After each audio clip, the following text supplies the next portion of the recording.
Hello everyone. तो कैसे हो आप सभी लोग। हार्दिक स्वागत करते हैं आप सभी का हमारे इस यूट्यूब चैनल यूनिक एकेडमी के अंदर। तो विद्यार्थी मित्रों, आज हम गाला असाइनमेंट बुक 2026 कक्षा 12 विषय नामा का मूल तत्व अर्थात अकाउंट का पेपर नंबर 2 का विभाग नंबर डी के जितने भी प्रश्न हैं उनके सॉल्यूशन एकदम सरल और स्पष्ट रीत से आपको बताने जा रहे हैं। अगर आपने हमारे चैनल को अभी भी सब्सक्राइब नहीं किया है तो सब्सक्राइब करो, बेल आइकन पर क्लिक करो, जिससे हमारे वीडियो के नोटिफिकेशन आपको वन बाय वन मिलता रहे। और साथ ही साथ अगर आप हमारे वीडियो को देखते हो और हमारा वीडियो आपको समझ में आता है तो वीडियो को लाइक करो, वीडियो पे कमेंट्स करो और ज्यादा से ज्यादा अपने मित्रों को वीडियो शेयर करो। आपका विकास ही हमारा लक्ष्य है विद्यार्थी मित्रों। स्टार्ट करते हैं विभाग नंबर डी पेपर नंबर 2 गाला असाइनमेंट 2026। सबसे पहला 37वां नंबर। खगेश, खजीत और खलीन एक साझेदारी पेड़ी के साझेदार हैं। नीचे की माहिती पर से अधिक लाभ के 4 वर्ष की खरीदी के आधार पर पेड़ी की ख्याति निश्चित करो। स्टार्ट करते हैं। सवाल में वर्ष है 20-21, 21-22, 22-23, 23-24, 24-25। लाभ 90, 1-10, 1-20, 1-30 और 1-40। ठीक है। सवाल में धंधे की संपत्तियां 10 लाख, दायित्व 2 लाख, अपेक्षित मुआवजा का दर 10%। सबसे पहले क्लियर बोला है सवाल में कि अधिक लाभ ज्ञात करना है। क्या ज्ञात करना है विद्यार्थी मित्रों? अधिक लाभ। तो सबसे पहले जानो अधिक लाभ का सूत्र क्या होता है। औसत लाभ माइनस अपेक्षित लाभ। सबसे पहले तुम्हें औसत लाभ चाहिए तो औसत लाभ में दो आता है, एक सरल औसत लाभ, एक भारित। इस पद सवाल में हम भारित करेंगे क्योंकि सवाल में जो लाभ है वो लगातार बढ़ते क्रम में है। ठीक है। तो जो वर्ष दिया उसे उतार दो और जो लाभ दिया है उसे भी उतार दो। फिर क्या मान लो, भार 1 2 3 4 5 जोड़ दो 15। फिर मानेंगे कुल भारित लाभ, तो लाभ का भार में गुणा 90,000 गुणे 1 90,000, 1 10 गुणे 2 2 20, 1 20 गुणे 3 3 60, 1 30 गुणे 4 5 20, 1 40 गुणे 5 7 लाख आएगा। और इन सबको जोड़ेंगे तो 18,90,000 आएगा। ठीक है। अब भारित औसत लाभ बराबर कुल भारित लाभ बटे में कुल भार। कुल भारित लाभ 18,90,000 बटे में कुल भार 15 है, भाग करेंगे तो 1,26,000 आएगा भारित औसत लाभ। तो आप औसत लाभ की जगह पे 1,26,000 लिख सकते हो। ठीक है। उसके बाद आपको चाहिए अपेक्षित लाभ। तो अपेक्षित लाभ का सूत्र होता है विनियोजित पूंजी गुणे अपेक्षित मुआवजा का दर। विद्यार्थी मित्रों, आपके सवाल में अपेक्षित मुआवजा का दर 10% दिया है तो आप यहाँ पर 10% लिख सकते हो, बट आपको विनियोजित पूंजी सवाल में नहीं दिया है। विनियोजित पूंजी का सूत्र होता है संपत्तियां माइनस दायित्व। संपत्तियां 10 लाख है, दायित्व 2 लाख है, तो 10 लाख में से 2 लाख घटाएंगे तो 8 लाख विनियोजित पूंजी आ जाएगा। अब विनियोजित पूंजी के प्लेस पे 8 लाख लिख दो। 8 लाख का 10% 80,000, या 80,000 तुम्हारा आ गया अपेक्षित लाभ। यहाँ पर आप 80,000 लिख दो।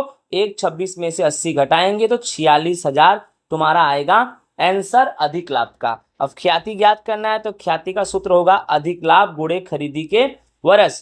तो सवाल में वर्ष 1 2 3 4 5 दिया है, राइट। अब यहाँ पर चेक कर लो तो ये जो 4 वर्ष है वो ख्याति का होगा, राइट। तो गुणे अपना अधिक लाभ कितना है 46,000 और गुणे में 4, तो 46,000 गुणे में 4 1,84,000 तुम्हारा हो जाएगा आंसर। विद्यार्थी मित्रों, इस तरह से हमारा क्वेश्चन नंबर 37 होता है पूरा। आगे चलते हैं हम क्वेश्चन नंबर 38 पे, राइट। अब 38 हमारा क्या है देखो।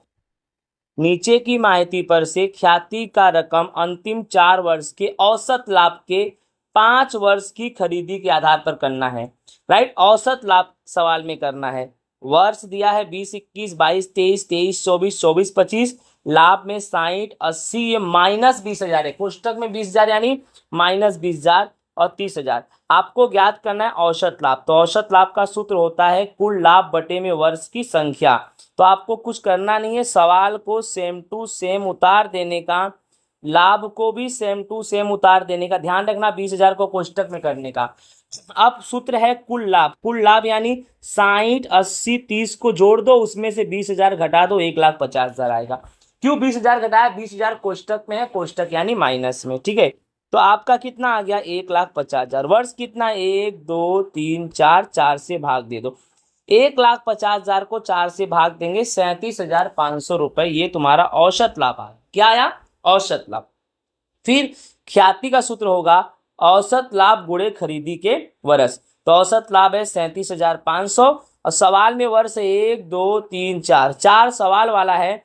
अब यहाँ पर आप देख लो 4 सवाल वाला है तो 5 किसका होगा? ख्याति वाला। तो 5 से गुणा कर देंगे 37,500 को, तो 1,87,500 आएगा विद्यार्थी मित्रों। इस तरह से हमारा क्वेश्चन नंबर 38 भी होता है पूरा। आई होप आप सभी को समझ में आ गया होगा। नेक्स्ट हम चलेंगे अब 39 नंबर पर। 39 पुणे लिमिटेड का तारीख 31/3/22 और 31/3/23 के रोज पूरा होने वाले वर्ष का लाभ हानि पत्रक संक्षिप्त में दिया गया है। उसके आधार पर तुलनात्मक लाभ हानि का पत्रक तैयार करना है। ये जो आपका सवाल है विवरण नोट नंबर 31/3/23, 31/3/22, ये है अपना लाभ हानि पत्रक। हम पुणे लिमिटेड का तारीख 31/3/22, 31/3/23 का तुलनात्मक लाभ हानि का पत्रक बनाएंगे। सवाल में बिक्री से उपज, अन्य आवक, बेचे माल की लागत, वित्तीय खर्च, घिसाई, अन्य खर्च के साथ आयकर का दर भी 30% दिया है, ठीक है। अब तुलनात्मक लाभ हानि का जो पत्रक है, विवरण को 1 नंबर, नोट नंबर 2, 31/3/22 3, 31/3/23 रुपए में 4, वृद्धि कमी रुपए में 5, 5 कैसे निकलेगा? 4 में से 3 घट जाएगा और वृद्धि कमी प्रतिशत में 6, 6 कैसे निकलेगा? 5/3 × 100, ठीक है। सबसे पहला नंबर बिक्री से उपज। तो बिक्री से उपज में सबसे पहले हम 22 वाला लिखेंगे, 1950 पहले और 25-35 बाद में। तो पहले 1950 फिर 25-35। अब 25, अब ये 5 नंबर 4 में से 3 घटा देंगे, 25-35 में से 1950 घटाएंगे, 5/85, 5/85 5 है ना, 5 नंबर है। तो 5/85 में 3 नंबर यानी 1950 का भाग देके गुणे 100 करेंगे तो 30% आएगा, ठीक है। दूसरा नंबर अन्य आवक।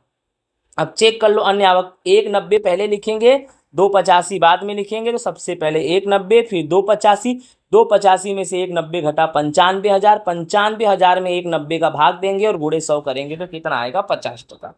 3 नंबर आएगा कुल आवक, 1 और 2 को जोड़ देंगे, 1950, 190, 2140, 25-35, 285, 28-20। अब 28-20 में से 21-40 घटाएंगे, 680, 680 में 21-40 का भाग दिए गुणे 100 करेंगे तो 31.78% आएगा। अब आया खर्च।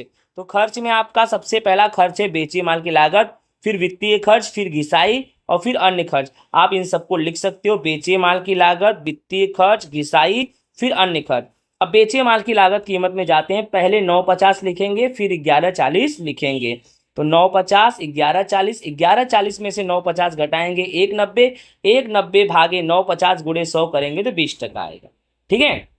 वित्तीय खर्च में पहले 150 लिखेंगे और फिर 90,000 लिखेंगे, तो 150 और 90,000, 90,000 में से 150 घटाएंगे तो -60,000 आएगा।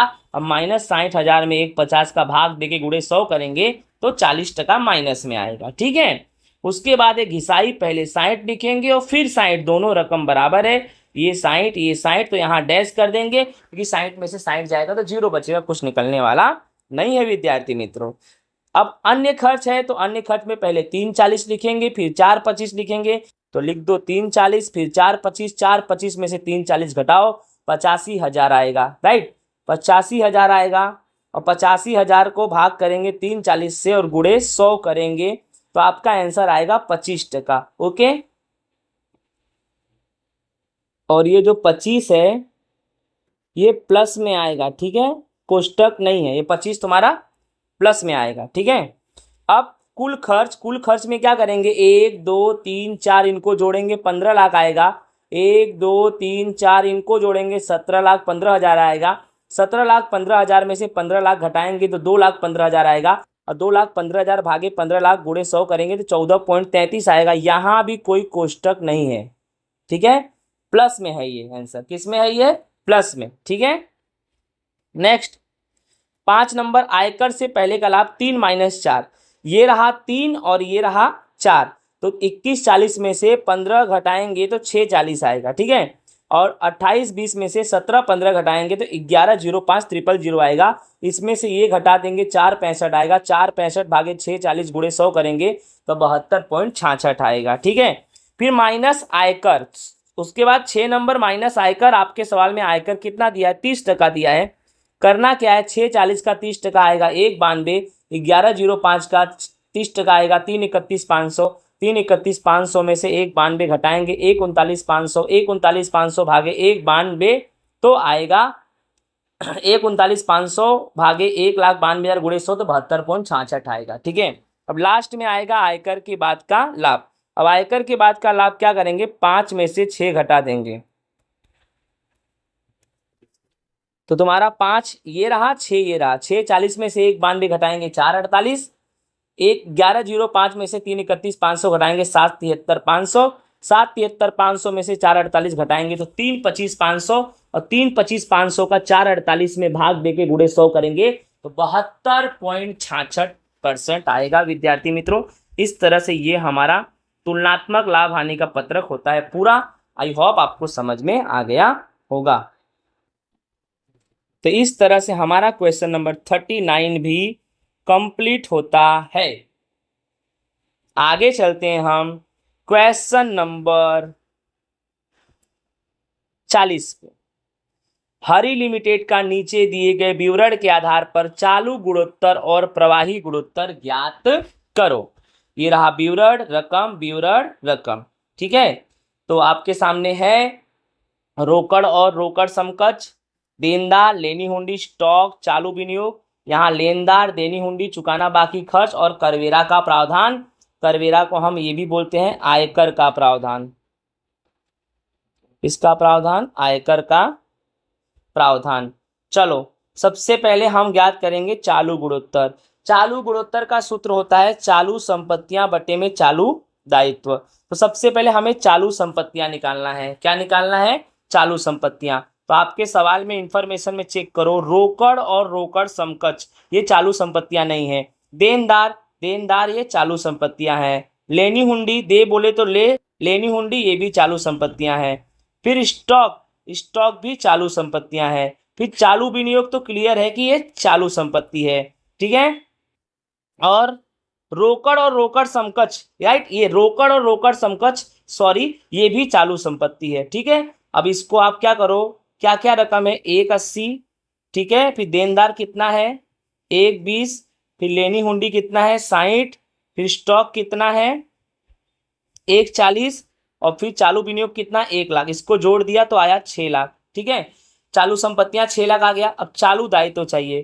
तो चालू दायित्व में क्या क्या है, देखो लेनदार और ले बोले तो दे, तो लेनदार, देनी हुंडी, फिर चुकाना बाकी खर्च और फिर करवेरा का प्रावधान, राइट। यानी क्लियर है कि ये इधर का पूरा संपत्ति है और इधर का पूरा दायित्व है, ठीक है। ये क्लियर है। तो आपको same to same 2 lakh, 1 lakh 80 और 80, ठीक है। 2 लाख, 1 लाख 80, 80 जोड़ दिया कितना आया, 460 आया, ठीक है।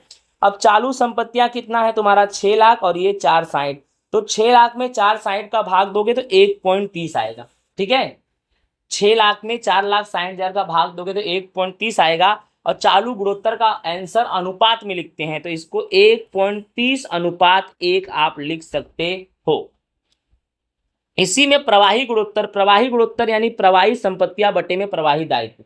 प्रवाही संपत्तियां कैसे निकालते हैं, स्टॉक को घटा दो, जो बचा प्रवाही संपत्तियां, चालू संपत्तियां में से स्टॉक घटा दो। और प्रवाही दायित्व मतलब चालू संपत्ति में से बीओडी यानी बैंक ओवरड्राफ्ट घटा दो। तो चालू संपत्तियां 6 लाख है, 6 लाख में से स्टॉक घटा दो। स्टॉक कितना है, 140। 6 में से 140 घटाओगे 4,60,000 आएगा, ठीक है। और चालू दायित्व में मतलब क्या, बीओडी घटा दो। तो भाई यहाँ पर चालू दायित्व 460 है, यहाँ पर कहीं भी बीओडी नहीं है तो पूरा का पूरा 460 ले लो। 460 को 460 से काटोगे तो 1 आएगा, यानी तुम उसको 1:1 लिख सकते हो, क्योंकि चालू गुणोत्तर और प्रवाही गुणोत्तर का उत्तर अनुपात में आता है विद्यार्थी मित्रों। इस तरह से हमारा क्वेश्चन नंबर 40 होता है पूरा। आई होप विद्यार्थी मित्रों आप सभी को अच्छे से समझ में तो आ गया होगा। चलो आगे देखते हैं। लास्ट क्वेश्चन हमारा है ये,